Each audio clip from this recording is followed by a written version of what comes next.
국회의원 정원 300명을 줄여야 한다는데 동의하십니까? 국회의원 같은 경우 좀 늘려야 된다고 생각하고 있어요. 본인들이 원하는 그런 어떤 이념 정당을 찍을 수 있겠죠. 이제 무조건 두 집 중에 하나를 선택해야 되는 상황 자체는 굉장히 불합리한 구조다. 그래서 정치가 지금보다 신뢰를 얻을 때까지는 현행 수준을 유지하면서 좀 더 신뢰를 얻고 그때 가서 이제 국민적 합의를 통해서 늘려야 되겠죠.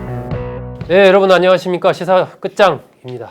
시사저널 TV가 구독자 10만 명을 돌파해서 우리 구독자님들 대상으로 이벤트 하는 두 번째 영상입니다. 여러분이 보내주신 질문 바탕으로 박원석 정의당 정책위의장, 이준석 미래통합당 전 최고위원과 얘기 나누겠습니다. 자, 페페 더 프락. 이게 페페 더 프락 개구리. 이분이 국회의원 정원 300명을 줄여야 한다는데 동의하십니까? 두 분께 질문을 드렸네요. 박 의원님 어떻습니까? 저 옛날에 안철수 전 대표가 주장하던 얘기잖아요. 네. 새정치 얘기하면서. 허경영 씨도. 근데 숫자 줄여야 된다.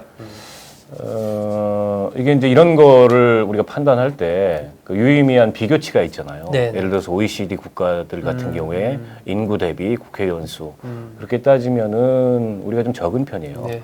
보통 이제 10만 명당 1명 정도인데 미국, 일본은 우리보다 좀 더 적습니다. 네. 미국, 일본이 약간 예외적인 경우고 나머지 평균으로 보면은 우리가 의원 수가 적은 편이기 때문에 지금보다 뭐 더 줄여야 한다는 거는 제가 보기 그러면 이제 국민의 의견이 과소대표되는 거잖아요. 네네. 주권자들의 의견이. 그래서 바람직하지 않고 이게 이제 특권이 생기는 거는 수가 적으면 희소성이 있으면 특권이 생깁니다. 그런 점도 있죠. 예. 그래서 국회의원 특권에 대해서 굉장히 국민들이 싫어하시잖아요. 그 특권을 없애는 가장 좋은 방법은 수를 늘리는 겁니다. 네. 그러면 특권은 줄어들어요. 그래서 저희 정의당에서 그 선거법 개정과 관련돼서 국회의원 수를 늘리자면서 했던 주장이 총액을 동결하자. 국회 예산에. 세비 그것까지 다 포함해서 숫자는 늘리자. 그리고 숫자는 늘리자 그러면 개인당 이게 줄어들잖아요. 그렇죠, 그렇죠. 예. 그런 제안도 했었는데 근데 이제 국민들은 또 국회의원 수 늘어나는 거에 대해서는 별로 좋아하시진 않아요. 그래서 정치가 지금보다 신뢰를 얻을 때까지는 현행 수준을 유지하면서 좀 더 신뢰를 얻고 이제는 국회가 좀 일을 좀 한다 이런 평가를 받으면 그때 가서 이제 국민적 합의를 통해서 늘려야 되겠죠. 이준석 쪽은 어떻게 생각합니까? 저는 오히려 광역시 레벨에서는 그 기초의회, 구의회 없애버리고 시의회랑 통합해서 시의회 숫자 늘려야 된다 이런 생각하고요. 국회의원 같은 경우 전 늘려야 된다 생각하고 있어요. 네, 그러니까 지금 뭐 사실 작년에 연동형이라는 제도를 만들면서도 그 제도가 산으로 간 거는 사실 2대1 정도의 비례의석을 보장해주지 못했던 것도 기인하게 돼 있고요. 네. 그러다 보니까 이념 정당이라든지 아니면은 또 여러 분파를 나눠서 이제 정치를 한다는 것이 어려워진 것도 있고요. 저는 예전에 이제 태극기 부대 분들하고 만나서 논쟁한 적이 있었어요. 그분들은 미래통합당 또는 자유한국당 이런 정당들이 본인들의 이익을 완전히 대변하지 못한다고 생각하고 있어요. 네, 네. 네, 그래서 그분들은 정말 친박의 강경보수 성향의 정치인들이 많아져야 된다라고 주장하세요. 네. 우리 공화당이 있었죠. 네, 그분들의 이상을 실현시키는데 가장 적합한 체제는 연동형 비례대표제를 하는 것입니다. 네, 그리고 의석수를 늘려야죠. 그래야지 그분들이 원하는 대로 강제로 자유한국당이나 미래통합당을 찍어야 되는 그런 불합리한 상황보다는 오히려 본인들이 원하는 네. 그런 어떤 이념 정당 아니면 또 친박 정당을 찍을 수 있겠죠. 네. 근데 이제 이렇게 말하는 것처럼 다당제라고 하는 것에 단점도 있고 장점도 있겠지만은 저는 이제 무조건 두 집 중에 하나를 선택해야 되는 상황 자체는 굉장히 불합리한 구조다 이런 생각을 하고 있기 때문에 또는 두 집으로 항상 큰 집으로 연대를 하도록 강요받는 상황 자체는 좀 불합리하다 이런 생각을 하고 저는 그렇게 생각해요. 그래서 뭐 보수 진보 두 덩어리에 과거에 뭐 정의당과 바른정당 정도의 작은 덩이 하나씩 있는 것보다는 제 생각에는 뭐 3-4개의 큰 덩어리가 정도가 있는 형태의 정치 체제가 가장 안정적이지 않을까. 그런데 현실적으로 그게 우리나라에서 실현된 적이 없었고 가장 가까이 갔다는 국민의당이라는 것도 급조 정당이었기 때문에 저는 실패했다 이렇게 보는 것이거든요. 이 서재영님이 이런 질문 주셨네요. 이 젠더 갈등이 지금 굉장히 심각한데 이 문제를 두 분이 어떻게 바라보고 계신지 또 어떤 해결책을 나름 갖고 계신 게 있다면 무엇인지 궁금합니다. 정의당이 올드해지는 지점이 이거예요. 정의당이 올드해지고 정의당이 첨단을 만들고 있는 거지. 정의당이 올드해지고 모르겠어요. 저는 민주당 같은 경우에는 이제 갈수록 애국진보 같아진다 이렇게 얘기하거든요. 그게 뭐냐면 전체주의적이고 굉장히 국수주의적인 애국진보스러운 모습으로 가고 있는데, 근데 이제 정의당은 올드진보 모습으로 가고 있다라는 게 뭐냐면은 글쎄요, 이제 한 10년 전에 있는 담론들을 그대로 계승하고 있다. 특히 젠더 문제 같은 경우에는 사실 여성과 남성 간의 어떤 뭐 공직 배분이라든지 아니면은 뭐 어떤 배분에 있어서 수치적 평등이라든지 이런 걸 아직까지도 좀 추구하고 있는 모습이 있고, 저는 이번에도 그래서 이제 뭐 여성 부문을 따로 나눠가지고 이제 뭐 비례대표를 선출하는 모습이라든지 이런 것들 굉장히 안 좋은 모습이었다 이런 생각하고, 그런 의미에서 좀 이 부분만은 보수 진보의 개념보다도 올드와 뉴의 개념으로 갈리지 않을까. 이게 왜냐면은 각자 지지층으로 삼고 있는 것들이 조금씩 달라지는 게, 미래통합당이 지난주에 아무도 기사를 안 썼지만 되게 특이한 지점이, 이번 주구나. 되게 특이한 지점이 뭐였냐면, 이번 주 월요일에 발표된 리얼미터 조사에서 민주당을 20대에서 그 지지율을 앞서기 시작했습니다. 34.1대 33점 몇인가 그래가지고 지금 앞서기 시작했거든요. 근데 과거에는 20대 남성에서만 이걸 앞서는 결과가 나왔었어요. 근데 이제 20대 남녀 포함을 해서 앞서는 수치가 나왔는데, 이게 앞으로 추이를 봐야겠지만은 젠더 평등이라든지 아니면 젊은 세대가 생각하는 공정의 문제라든지 이런 거에 있어가지고 그래도 지금 이제 뭐 미래통합당 전체는 아니지만 미래통합당 일부에서 하는 시도들, 하태경 의원 제가 하는 시도들이 호응을 얻고 있는 게 아닌가. 반대로 정의당의 이런 어떤 소수자 담론이라는 것이 한 20년 전쯤에 10년 전쯤에는 굉장히 중요한 담론이었겠지만은 이제 소수자와 뭐 다수자를 나눠가지고 소수자에게 편중된 인식을 가지고 이제 정책을 편다는 게 앞으로 정의당의 확장성에 큰 문제가 있을 것 같다. 그런 생각을 좀 합니다. 그러니까 저는 뭐 젠더 갈등을 일종의 이제 우리 사회 성장통이라고 생각을 하고요. 이제 과거에는 그 남녀에 대한 이 차별적인 의식, 성차별 의식이 만연했었습니다, 우리 사회에서. 그게 별로 문제가 되지 않았었고. 근데 이제 그게 문제가 되기 시작한 거고, 이거는 이제 서구 민주주의의 역사를 보더라도 이보다 훨씬 더 심각한, 훨씬 더 격렬한 젠더 갈등을 거쳐서 이 성평등이라는 게 이루어지거든요. 저는 그 기로에 서 있는 상황이고, 뭐 10년 전 얘기하는데 10년 전쯤에는 오히려 이런 건 문제도 안 됐어요.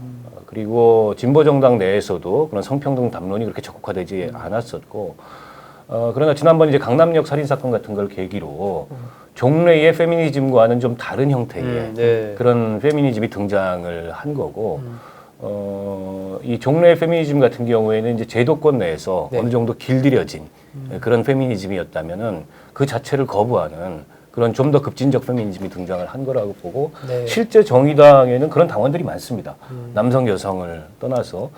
그러니까 당이라는 게 어쨌든 지지층과 또 잠재적 지지층을 보고서 정치를 하는 건데, 당연히 정의당 입장에서는 그런 어떤 그 여성주의적인 이 입장이 강화될 수밖에 없는 거고, 그러나 정의당이 무슨 20대 남녀 간의 갈등을 부추기거나 내지는 20대 남녀 사이에서 그 이제 과거에 이제 메갈리아 논쟁 이런 것들도 있었지만 남성을 무슨 적으로 생각하는 그런 식의 그 관점이나 그런 식의 언행에 동의하거나 그렇지는 전혀 않아요. 사실 지금 우리 20대가 겪고 있는 문제는 남녀를 떠나서 똑같이 이 사회의 불평등 구조에 어떻게 보면 제일 밑바닥에 20대가 놓여 있는 거잖아요. 근데 이 문제를 오히려 남녀 문제로 자꾸 치환해가는, 거기다 공정의 담론을 붙이는 이런 식의 의도가 문제라고 생각해요. 그게 하태경하고 이준석이 하고 있는 거예요. 근데 이게 그래서 저희는 그런 거에 동의하지 않고, 그래서 이번 인국공 사태에서도 봤지만 저는 공정은 굉장히 중요한 가치라고 생각합니다. 그러나 공정보다 어쩌면 지금 우리가 더 절실하게 이 외쳐야 될 상황은 평등이다. 이 불평등의 문제다라고 생각하고, 저는 20대 남성들이건 20대 여성들이건 그 겪고 있는 우리 사회에서의 어떤 차별이나 불평등 중에는 많은 부분이 이 공유되는 점들이 있어요. 왜냐하면 세대로부터, 기성세대로부터, 기득권으로부터, 그렇지 않습니까? 근데 이게 왜 자꾸 남녀의 문제가 돼야 되는지 그 점에서 좀 안타까워요. 자, 두 분께 질문 하나씩 더 드리면 될 것 같은데, 일단 반박을 이준석 못하는군. 반박할 수 있죠. 제가 하려고 하는데 제가 지금 잘랐습니다. 잘하셨어요. 이 반박만 시간이지. 정동동 독자님이 주신 질문인데, 이 뭐 현실적으로 큰 일이 없다면 다음 대선에서도 민주당 유리해 보인다. 네. 현재 상황에서 봤을 때 어떤 방법으로 지금의 판세를 뒤집을 수 있다고 보는가? 저희는 간결하죠. 심상정 대표께 출마하기를 적극적으로 권장하고 아, 안철수 대표가 꿈을 접으시기를 강력히 권장하고 그러면 우선 플러스 마이너스 10 정도 이득이 있습니다. 예, 이게 이제 예. 굉장히 공학적 발상이에요. 이건 옛날에 사자필승론, 사자필승론 이런 건데. 아니 근데 우선 그게 전제 조건이에요. 제가 아직도 봤을 때는. 정신을 못 차렸어요. 스스로 달라질 생각은 안 하고 네. 이 공학적인 어떤 저희는 심상정 대표를 응원합니다. 선거 구도에 일단 판을 잘 짜야 네. 된다고 이준석 최고는 그렇게 해서 근데 모르죠. 다음 대선까지 아직 2년이라는 시간이 네. 남았고 현재로서는 민주당이 워낙에 압도적인 의석을 갖고 있고 또 여론도 네. 여전히 그다지 이렇게 미래통합당에 대해서 호의적이거나 대안이라고 보지 않는 여론이 분명히 있긴 합니다만 우리 대한민국 정치 시계에서 2년이라는 거는 야, 뭐 엄청난 정말 시간이죠. 어마어마한 시간이에요. 그 사이에 정말 무슨 일이 상전벽해 같은 일이 일어날 수 있고 180도 이 상황이 바뀌는 일이 일어날 수도 있기 때문에 저는 이 정부가 추진하고자 하는 그 개혁의 초심을 한번 지금 시점에서 이렇게 잘 나갈 때 네. 되돌아봤으면 좋겠다 이런 생각이 들고요. 아, 지금 검찰개혁 문제를 가지고서 거의 1년째 진통을 겪고 있는데 검찰개혁 전 중요하다고 생각해요. 그리고 지금까지 이렇게 검찰개혁이 국민들한테 중요한 개혁이라고 인식될 만큼 검찰이 스스로 자초한 측면이 있습니다. 정치검찰의 행태를 보여왔던 측면이 있고. 그러나 검찰개혁보다 더 중요한 개혁이 있을 수도 있다. 저는 이렇게 생각합니다. 네. 그게 이제 뭐 민생 문제든지 경제 문제든지 우리 사회 불평등을 시정하는 문제든지 대다수 국민의 삶에 보다 더 이 영향을 많이 미치는 이런 문제들이 있는데 어떻게 보면은 이 권력 내에 이른바 이제 질서의 재편과 관련된 네. 이런 개혁에 너무 방점이 가 있는 거 아닌가. 그걸 가지고 너무 소모전을 하고 있는 게 아닌가. 이런 안타까움이 있어요. 지금 국민들이 이제 추미애, 윤석열 두 사람이 치고받는 거 보면서 이젠 좀 지겹거든요. 이젠 좀 식상하고. 그리고 누가 옳고 누가 그르다고 볼 수 없는 그런 이제 회색지대와 같은 이 지대들이 계속 생겨나고 있고. 누가 옳고 그런지 모르세요? 아니 그런 쟁점들이 생기고 있다고. 회색지대 같은 쟁점이 생기고 있어. 누가 절대적으로 옳고 누가 절대적으로 나쁘다고 할 수 없는 이제 그런 어떤 판단의 영역들이 생기고 있어요. 그 네. 둘 갈등 사이에서.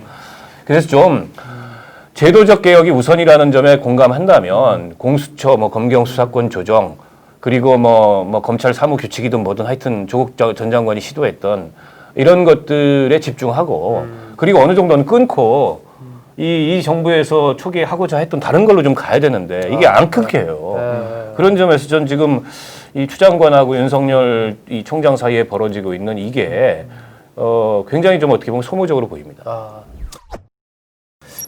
이 이면수 독자님은 이런 질문 주셨네요. 이번 국회에서 아니면은 앞으로 이 진보의 존재감 이걸 어떻게 하면 더 부각할 수 있을까요? 무슨 방법이 뭐가 있을까요? 이런 질문 주셨는데 이건 박 의원님 먼저 한번 관심 갖고 있는 분이기 때문에 이런 질문 주신 것 같은데. 그 정의당 예전에 이제 진보 정당 이름은 정의당이었어요.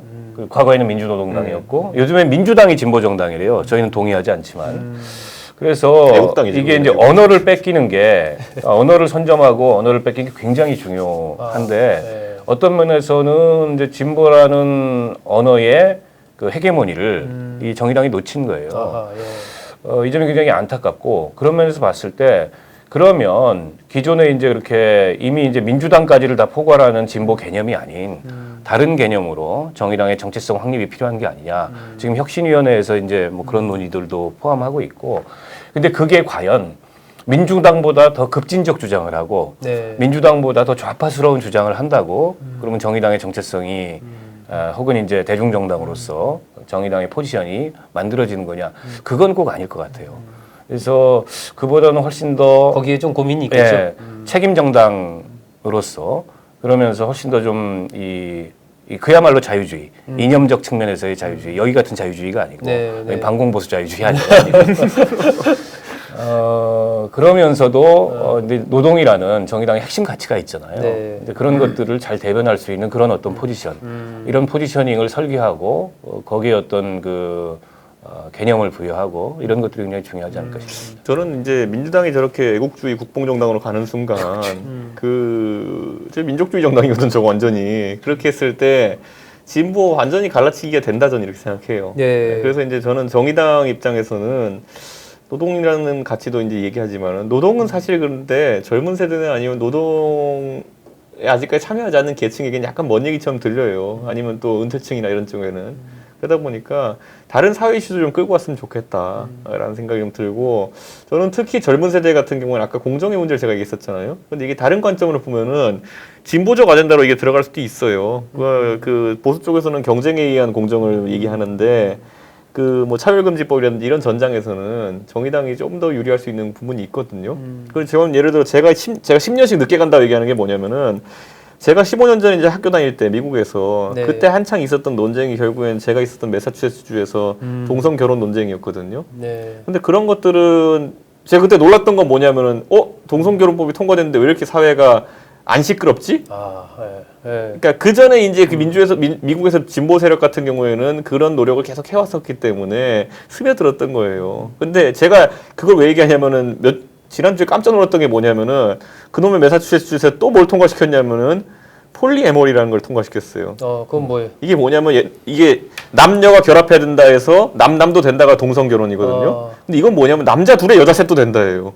아하, 그런 법을 통과시켰어요? 네, 폴리에모리라는 걸 이제 했어요. 저도 이번에 보니까 그러니까 제가 미국을 떠난 다음에 15년 가까운 시간 동안에 거기 미국의 진보 세력은 아싸 이제 동성 결혼 됐다 한 다음에 그 다음에 하나의 아하. 진지를 구축하기 위해서 또 그동안 15년 동안 갈고 닦았던 게 결과 나왔던 거예요. 네. 그러니까 저는 그런 어떤 고지전을 하고 있는 진보를 보면서 미국엔 저런 게 되긴 되는구나라는 생각을 좀 하게 되거든요. 네. 제 개인적인 입장에 봤을 때야 뭐 동성혼이나 이런 논쟁에 대해 가지고 굉장히 보수적인 입장 갖고 있지만은 거기는 적어도 고지전을 한다는 거죠. 성과를 내고 남는 게 있다는 거죠. 보면은. 근데 우리나라의 진보 같은 경우에는 고지전을 하는 경우 참 드물다. 예전에 보수 정권 시절에는 보수 비판으로 소위를 하는 경우가 많았고, 그리고 정확히 정의당이 예를 들어 집권을 한다든지 아니면은 예를 들어 민주당이 뭐 옥주일 만큼 이렇게 의석을 가졌을 때 뭘 하겠다라는 딱 고지가 안 보인다라는 느낌이 있어요. 아니 근데 이거에 반은 동의하고 반은 동의하지 않는 게 보세요. 그러니까 지난 한 20년간의 민주화 이후에 네. 한국 사회에 의미 있는 개혁들이 다 어디서 나왔냐? 보수에서 나온 게 없습니다. 예를 들어서 뭐 복지 확대, 무상급식, 뭐 무상의료, 무상교육 이게 이제 진보 정당이 내걸었던 슬로건이에요. 당시에는 거의 무슨 미친 사람들 취급을 받았지만 그게 한 10년쯤 지나서 현실이 됐단 말이죠. 그러니까 지금 이제 차별금지법 같은 경우에도 그럴 거예요. 여전히 이제 보수적인 기독교의 완강한 반대에 부딪혀 있지만 지금 미래통합당 내에서도 저 성적 지향 문제를 제외한다면 차별금지법을 해야 되는 거 아니냐라는 검토가 있을 만큼 네, 네. 이것도 사실은 어떻게 보면 이제 진보 쪽에서 내놓은 아이디어고 근데 이제 문제는 오늘날 정의당 혹은 진보정당이 왜 성장을 멈춘 듯 보이냐면은 사실은 진보정당은 당장에 집권을 할 수 있을 만한 어떤 물적 기반이 없잖아요. 그러면 우리 사회가 가야 될 미래의 좌표를 찍고 그 좌표를 말하자면 우리 사회의 어젠다로 만드는 이런 기능을 해왔던 건데 그런 기능이 어느 순간에 둔화되거나 좀 멈췄던 거죠. 네, 네. 그래서 그런 점이 사실은 지금 진보정당의 그 위기이기도 하고 또 한계이기도 한데 그런 면에서 봤을 때 뭐 반은 맞고 반은 틀린 얘기죠. 예전에는 고지를 만들어 왔어요, 그렇게. 사실은 뭐 이 문제만 가지고 하루 종일 몇 날 며칠 해도 논쟁 끝이 없습니다. 이 문제 가지고 더 이상 논쟁할 수는 없고 다음 기회에 논쟁할 수 있는 기회 좀 갖도록 하겠습니다.